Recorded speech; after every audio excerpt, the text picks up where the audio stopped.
तो चलिए हम अपने आगे के टॉपिक्स के ऊपर आगे बढ़ते हैं। पिछले लेक्चर तक हम लोग ने क्या किया था कि प्री फर्टिलाइजेशन का दो इवेंट था, जो कि क्या था, गैमेटोजेनेसिस यानी गैमेट्स का प्रोडक्शन होना, फॉर्मेशन होना, और दूसरा गैमेट का ट्रांसफर होना, गैमेट ट्रांसफर। ये चीज हम लोग ने डिटेल में खत्म कर लिया। अब हम लोग अपने इवेंट्स इन सेक्सुअल रिप्रोडक्शन में सेकंड इवेंट के ऊपर बढ़ते हैं, जो कि क्या है, फर्टिलाइजेशन। टॉपिक लगाइएगा इवेंट नंबर 2, फर्टिलाइजेशन।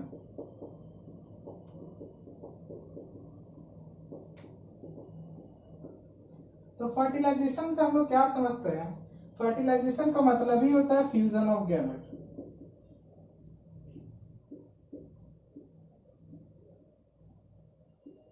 यानी कि गैमेट्स का आना और फिर दोनों को फ्यूज करके कोई नया जाइगोट या कोई और भी सेल का प्रोडक्शन कर देना, तो वो होता है फर्टिलाइजेशन। अब फर्टिलाइजेशन क्या है, ध्यान से पॉइंट लगा लीजिएगा कि फर्टिलाइजेशन क्या है, मोस्ट वाइटल इवेंट।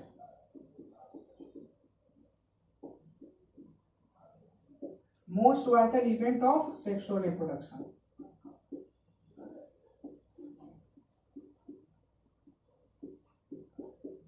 यानी कि फर्टिलाइजेशन सेक्सुअल रिप्रोडक्शन का सबसे एक अहम प्रोसेस है। मतलब ये होगा तभी कुछ हो सकता है, नया ऑफिस का फॉर्मेशन हो सकता है, उसके लिए फर्टिलाइजेशन होना बहुत जरूरी है। अब एक और पॉइंट है जिसको कि बहुत ज्यादा ही कंफ्यूजन उसमें आता है, मैं यहाँ पर कोशिश करूंगा कि आपको टोटली क्लियर कर सकूं। ध्यान से इसको नोट कर लीजिएगा, इस पॉइंट को। Syngamy, syngamy is interchangeable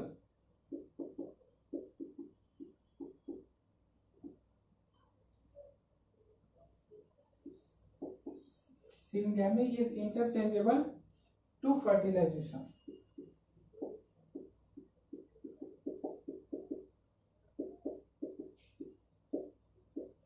when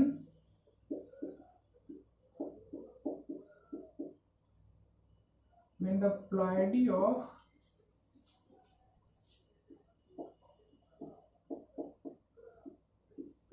resultant cell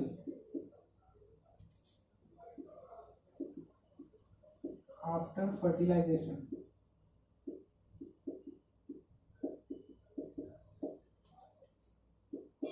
is 2n। यानी कि सिनगैमी और फर्टिलाइजेशन दोनों इंटरचेंजेबल है। यानी कि फर्टिलाइजेशन के जगह हम लोग सिनगैमी भी बोल सकते हैं और सिनगैमी की जगह हम लोग फर्टिलाइजेशन भी बोल सकते हैं, लेकिन इसमें एक कंडीशन है। सिनगैमी की जगह फर्टिलाइजेशन तो हम लोग हर एक केस में बोल सकते हैं कि सिनगैमी जो है वही फर्टिलाइजेशन है, लेकिन फर्टिलाइजेशन की जगह सिनगैमी हम लोग हर एक केस में नहीं बोल सकते हैं। उसके लिए क्या चीज है, देखिए ध्यान से, interchangeable to fertilization when the ploidy of resultant cell after fertilization is 2n। यानी कि फर्टिलाइजेशन के बाद जो नया सेल बना है, जैसे ह्यूमन में बात करें तो जाइगोट, तो नया जो सेल बना है उसका प्लॉइडी होना चाहिए 2n, यानी कि 3n कभी नहीं होना चाहिए। जैसे एक और केस में आपको अगले चैप्टर में बताऊंगा, जहां पर कि दोनों फर्टिलाइजेशन होने के बाद मेल गैमेट और फीमेल गैमेट फर्टिलाइजेशन होने के बाद 3n बन जाता है, एंडोस्पर्म बन जाता है, तो वो चीज नहीं होना चाहिए, उसको हम लोग सिनगैमी नहीं बोल सकते हैं। सिनगैमी हम तभी बोलेंगे जबकि फर्टिलाइजेशन होने के बाद जो नया सेल बनेगा उसका प्लॉइडी 2n होगा। जैसे कि आप लोग ने क्लास 10th में भी पढ़ा होगा कि एंथर से पॉलन ग्रेन ड्राइव करके स्टिग्मा पे आके लैंड करता है, फिर वहां से पॉलन ट्यूब का फॉर्मेशन होता है और ओव्यूल के अंदर दो तरह का सेल पहले से मौजूद होता है। जैसे एक हो गया ओवम, जो कि एक मेल न्यूक्लियस जाकर के उसके साथ फ्यूज होगा और फ्यूज होने के बाद जाइगोट का फॉर्मेशन कर देगा। एक नया जो सेल पहले से सिचुएटेड होता है ओव्यूल के अंदर, जो कि है क्या, डिफिनिटिव न्यूक्लियस, और डिफिनिटिव न्यूक्लियस जो है वो खुद ही दो सेल से मिलकर बना है। यानी कि डिफिनिटिव न्यूक्लियस का पहले से ही प्लॉइडी 2n है और एक और नया मेल गैमेट आकर के उसके साथ फ्यूज करेगा, तो ओवरऑल प्लॉइडी कितना हो गया, 3n हो गया। तो इसलिए उसको हम लोग क्या, जहाँ 3n प्लॉइडी हो उसको हम लोग सिनगैमी नहीं बोल सकते, उसको सिंपली फर्टिलाइजेशन ही बोल सकते हैं। सिनगैमी हम लोग तभी बोलेंगे जबकि प्लॉइडी 2n होगा, जैसे जाइगोट का फॉर्मेशन। तो आई होप कि आपको समझ में आ गया होगा कि सिंगैमी और फर्टिलाइजेशन में क्या अंतर है। अब देखिएगा एक और पॉइंट दिया हुआ है, टॉपिक ही है समझिए, पार्थेनोकार्पी यानी कि पार्थेनोजेनेसिस। तो पार्थेनोजेनेसिस मतलब क्या होता है कि नया ऑफ स्प्रिंग का प्रोडक्शन होना, फॉर्मेशन होना, लेकिन उसमें मेल गैमेट का कोई भी रोल नहीं होता है, उसमें सिर्फ फीमेल गैमेट ही अपने आप में डेवलपमेंट करके नया न्यू इंडिविजुअल का फॉर्मेशन कर देती है, उसमें मेल गैमेट का कोई मतलब रोल नहीं होता है। जैसे कि विदाउट फर्टिलाइजेशन इसको हम लोग बोल सकते हैं, यानी the production of new individual without fertilization of male and female gamete is known as parthenogenesis. आप लोग अगर इसका डिफिनेशन लिखना चाहें तो लिख लीजिए कि द फ्यूजन ऑफ यानी कि the formation of new individual in sexual reproduction without fertilization of male and female gamete is known as parthenogenesis. अब इसमें देखिए क्या क्या केसेस है, क्या कंडीशन है, देखिए यानी कि नेक्स्ट जनरेशन का तो प्रोडक्शन होगा ही होगा,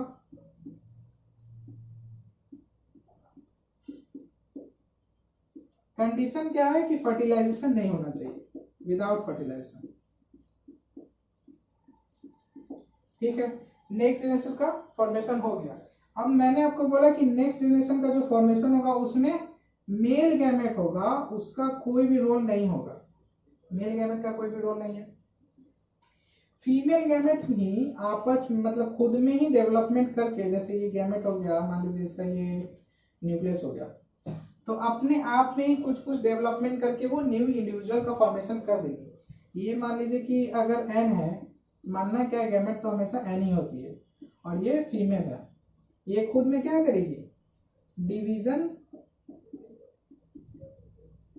प्लस डिफरेंशिएशन। अब ये दोनों वर्ड आपको मैं आगे बताऊंगा क्लियरली कि डिवीजन और डिफरेंशिएशन में क्या अंतर है। यानी फीमेल गैमेट खुद में ही डिवीजन और डिफरेंशिएशन करके न्यू इंडिविजुअल का फॉर्मेशन कर दी, मान लीजिए कि ये न्यू इंडिविजुअल है,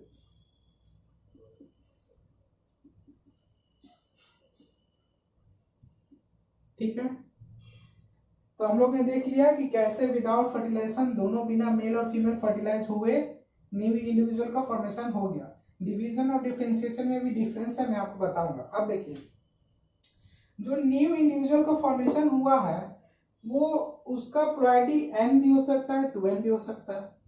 अगर मान लीजिए कि ये न्यू जनरेशन जो है उसका प्लॉइडी एन है, ठीक है, न्यू जनरेशन का अगर प्लॉइडी एन है, अगर एक ऐसा केस ले तो एन से एन बनने में कौन सा डिवीजन होगा, माइटोटिक डिवीजन होगा। इसमें तो कुछ सोचना ही नहीं है, पहले हम लोग बहुत सारे एग्जांपल देख चुका है। अब देखिए अगर मान लीजिए न्यू इंडिविजुअल का प्लॉइडी 2n हो गया तब क्या होगा, हम लोग तो पढ़ चुके हैं कि 2n को n बनाना है तो मियोसिस डिवीजन कर देंगे, रिडक्शनल डिवीजन हो जाएगा, टोटल क्रोमोसोम का आधा हो जाएगा न्यू क्रोमोसोम। लेकिन यहाँ n से 2n कैसे बनाना है, जरा सोचिए, कोई ऑप्शन नहीं है। तो यहाँ पर क्या केस होता है, देखिए ध्यान से कि ये n यानी ये फीमेल गैमेट खुद में क्या करेगी, रेप्लिकेशन ऑफ डीएनए यहाँ पर हो जाएगा, यानी कि एक डीएनए खुद अपना कॉपी एक और नया डीएनए बना लेगा। तो जो पहले क्रोमोसोम नंबर n था वो नया कॉपी डीएनए बनाने के बाद टोटल ओवरऑल क्रोमोसोम नंबर कितना हो गया, 2n हो गया। यानी अब ये फीमेल गैमेट का क्रोमोसोम नंबर n था, आफ्टर 2n हो गया। अब 2n से 2n हमको बनाना है तो सिंपली क्या कर देंगे, माइटोसिस कर देंगे, ठीक है। तो आई होप कि आपको समझ में आ गया होगा कि न्यू इंडिविजुअल 2n बनाने के लिए क्या क्या प्रोसेस है। n तो बहुत इजी है, माइटोसिस डायरेक्ट कर देंगे। तो यहाँ पर आप लोग ने पार्थेनोजेनेसिस को बढ़िया से समझ चुका है कैसे कैसे होता है। एक बार और मैं पार्थेनोजेनेसिस का डिफिनेशन बता देता हूँ, आप लोग नोट कर लीजिए कि the formation of new individual without fertilization of male and female gamete is known as parthenogenesis. आगे वाले चैप्टर में हम लोग पढ़ेंगे कि पार्थेनोकार्पिक फ्रूट भी होते हैं, मतलब विदाउट फर्टिलाइजेशन फ्रूट का फॉर्मेशन कैसे होता है, इसको डिटेल में पढ़ना है। तो ऐसा नहीं कि अभी आप लोग समझे नहीं, मतलब भूल गए तो अगला चैप्टर में दिक्कत होगा, मैं वहां पे इससे भी डिटेल में आपको समझाऊंगा। अब इसका एग्जाम्पल देख लीजिए कि पार्थेनोजेनेसिस से बनने वाले कौन कौन से इंडिविजुअल है, कौन कौन से ऑर्गेनिज्म है जो कि पार्थेनोजेनेसिस से नया इंडिविजुअल बनाते हैं। एग्जाम्पल ध्यान से नोट कर लीजिए, रोटिफायर, रोटिफर्स फर्स्ट एग्जाम्पल। और क्या हो सकता है, हनी बी, सम लिजार्ड्स, कुछ लिजार्ड भी जो है वो पार्थेनोजेनेसिस से अपना ऑफस्प्रिंग बनाते हैं। कुछ बर्ड्स भी जो है वो पार्थेनोजेनेसिस करती हैं, जैसे टर्की। तो ये सारे एग्जाम्पल को ध्यान से नोट कर लेना है, क्वेश्चंस यहाँ से आते हैं। तो चलिए अब हम अपने नेक्स्ट टॉपिक के ऊपर बढ़ते हैं, जो कि है डिफरेंस। क्या डिफरेंस होता है इंटरनल फर्टिलाइजेशन और एक्सटर्नल फर्टिलाइजेशन में। तो सबसे पहले तो हम लोग पढ़ेंगे कि इंटरनल और एक्सटर्नल होता क्या है, फिर दोनों में डिफरेंस देखेंगे।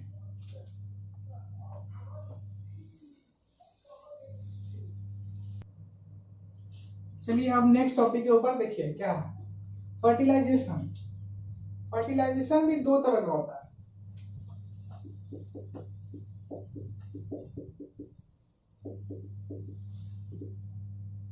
On the basis of location of fertilization, मतलब कहाँ पर फर्टिलाइजेशन हो रहा है, फ्यूजन कहाँ पर हो रहा है, उसके बेसिस पे अगर हम लोग डिवाइड करें तो दो तरह का फर्टिलाइजेशन हो सकता है। The first one is internal and the second one is external fertilization. ठीक है, अब इंटरनल और एक्सटर्नल का मतलब क्या होता है, देखिए अगर मेल गैमेट और फीमेल गैमेट दोनों फ्यूज हो रहा है फीमेल बॉडी के अंदर, मतलब फीमेल पेरेंट के अंदर अगर फ्यूजन हो रहा है तो उसको हम लोग इंटरनल फर्टिलाइजेशन के कैटेगरी में रखेंगे। अगर मेल और फीमेल गैमेट का जो फ्यूजन हो रहा है वो फीमेल गैमेट के बाहर हो रहा है, मतलब बाहर के सराउंडिंग में किसी भी एरिया में हो रहा है, तो उसको हम लोग एक्सटर्नल फर्टिलाइजेशन में रखेंगे। तो आई होप कि आपको डिफिनेशन इसका लिखवाने का जरूरत नहीं पड़ेगा कि what is internal and external fertilization, आप लोग समझ के होंगे। इसका एग्जांपल हम लोग देखें तो इसको थोड़ा याद करने का मैं ट्रिक आपको बताता हूँ। जैसे कि हम लोग अगर प्लांट किंगडम में देखें, प्लांट किंगडम के अंदर में देखें तो क्या क्या फाइलम है, डिवीजन है, algae, bryophyte, pteridophyte, gymnosperm and angiosperm. Class 11th में आप लोग ने वर्टिब्रेट्स के बारे में पढ़ा था, ठीक है। तो इसके अंदर कौन कौन से आते हैं ये देखिए,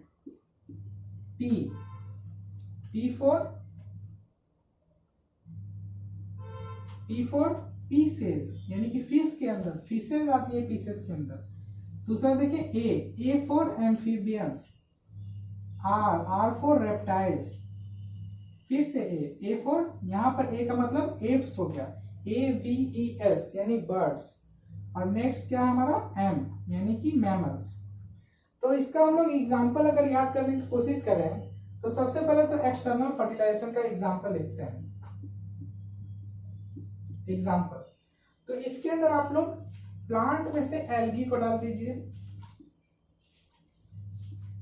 बस, और वर्टिब्रेट्स में से पहले का दोनों डाल दीजिए, यानी कि पी मतलब फिशेस, और ए मतलब एम्फीबियंस, और बाकी जितना भी बचा हुआ है उसको इंटरनल में डाल दीजिए। जैसे अगर प्लांट का हम लोग देखें तो bryophyte, pteridophyte, gymnosperm, angiosperm. Vertebrates में देखें तो रेप्टाइल्स, एप्स यानी कि birds, and last one is mammals, for example human being. तो ये सारा आपको एग्जांपल है इंटरनल के अंदर, और ये सारा आपका एग्जांपल है एक्सटर्नल के अंदर, ठीक है। तो आप लोग तो एग्जांपल समझ गए होंगे आई होप। और देखिए और कौन कौन से पॉइंट्स हैं। इंटरनल के अंदर और कौन कौन से पॉइंट आते हैं, एक्सटर्नल के अंदर और कौन कौन से पॉइंट आते हैं, ये देखिए। सबसे पहले अगर इंटरनल का बात करें तो यहाँ पर जो मेल गैमेट होता है, मेल गैमेट वो मोटाइल होता है, यानी कि मेल गैमेट को खुद से फीमेल गैमेट के पास जाना पड़ता है किसी मीडियम के हेल्प से। और क्या इंटरनल में देखें तो एक और पॉइंट है, ध्यान से इसको भी नोट कीजिएगा। इन सीड प्लांट, अगर हम लोग सीड प्लांट का बात करें, मतलब ऐसा प्लांट जो कि सीड प्रोड्यूस करता है, यानी कि जिसमें सेक्सुअल रिप्रोडक्शन होता है, in seed plant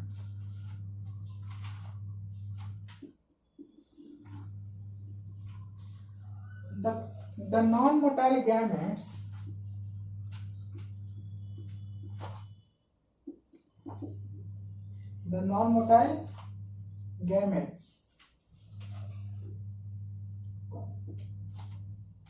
are carried to female gamete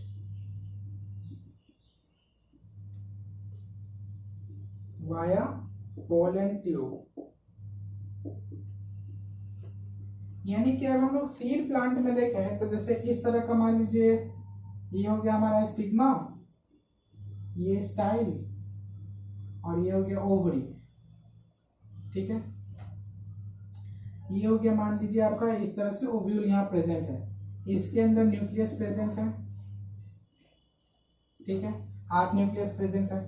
तो यहाँ पर जो पॉलन ट्यूब आकर के बैठा वो यहाँ तक कैसे पहुंचे, वाया पॉलन ग्रेन। क्या होता है, पॉलन ग्रेन का जो आउटर सरफेस होता है, नेक्स्ट चैप्टर हम लोग इसको डिटेल में पढ़ेंगे। आउटर सरफेस क्या करता है, पॉलन ट्यूब का फॉर्मेशन करता है इस तरह से, और यही पॉलन ट्यूब क्या करता है, एग के साथ जाकर के रिएक्ट करके जायगोट बनाता है, और डिफिनिटिव न्यूक्लियस के साथ जाकर के रिएक्ट करके एंडोस्पर्म बनाता है। यानी कि इसके अंदर का जो न्यूक्लियस है, मेन न्यूक्लियस, वो फीमेल तक कैसे पहुंचा, वाया पॉलन ट्यूब। यानी कि पॉलन ट्यूब की मदद से ही मेल न्यूक्लियस फीमेल न्यूक्लियस के पास जाकर के पहुंचा। तो यही चीज यहाँ पर भी लिखा हुआ है, ध्यान से देखिए। In seed plant the non motile gametes, यानी कि इसके अंदर जो गैमेट है वो खुद तो मूवेबल नहीं है, वो तो मूव नहीं कर सकता, आर कैरिड आउट, तो किसके हेल्प से वो फीमेल के पास पहुंचता है, वाया पॉलन ट्यूब। यानी कि पॉलन ट्यूब की मदद से मेल गैमेट फीमेल गैमेट के पास पहुंच जाता है, सीड प्लांट का अगर हम बात करें तो। अब एक्सटर्नल में देखिए और कौन कौन से पॉइंट आ जाते हैं। एक्सटर्नल के केस में हम लोग देखें तो male gamete are released in large number, यानी कि मेल गैमेट जो रिलीज होता है वो लार्ज नंबर में रिलीज होता है। क्यों होता है ये मैंने आपको बताया, क्योंकि एक्सटर्नल है तो एक्सटर्नल मीडियम का भी जरूरत पड़ेगा। और मान लीजिए कि ये कोई मीडियम है, यहाँ पर अगर मान लीजिए कि फीमेल गैमेट ऐसे है, तो अगर मेल गैमेट, एक मेल गैमेट मान लीजिए यहाँ पर आकर के रिलीज हो गया मेल गैमेट, तो जरूरी तो नहीं कि ये आकर के इसके साथ फ्यूज कर ही जाए, इसीलिए मेल पेरेंट को ढेर सारा गैमेट यहाँ पर रिलीज करना पड़ता है ताकि फ्यूजन का चांस ज्यादा हो जाए। लिख लीजिए यहाँ पर, to enhance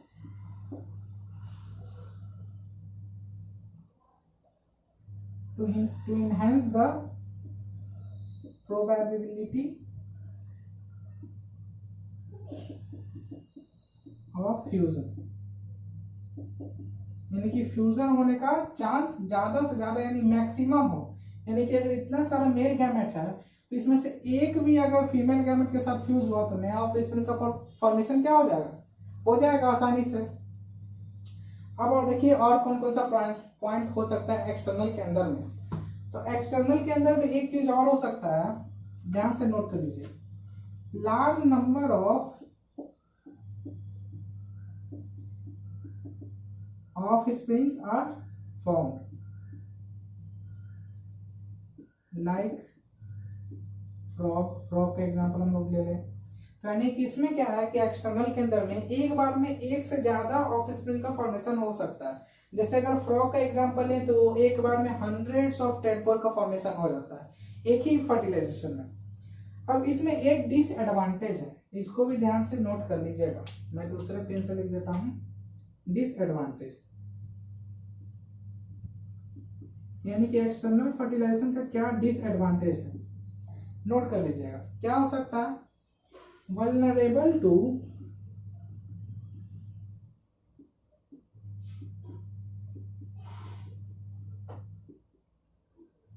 threaten, vulnerable to threaten, इसका मतलब क्या है कि अगर मान लीजिए कि फ्रॉग अपना जो जायगोट का फॉर्मेशन मान लीजिए फ्रॉग का हो गया एक्सटर्नल मीडियम में, जैसे कि वाटर, कोई पॉन्ड में, कोई रिवर में मान लीजिए फ्रॉग का जायगोट बन गया, वहां पर वो धीरे धीरे ग्रो कर रहा है। अब बहुत सारे ऐसे भी ऑर्गेनिज्म होते हैं, एक्वेटिक ऑर्गेनिज्म, जो कि ये सब सेल पे यानी कि जायगोट वगैरह पे क्या करते हैं, फीड करते हैं, मतलब वही उनका भोजन है।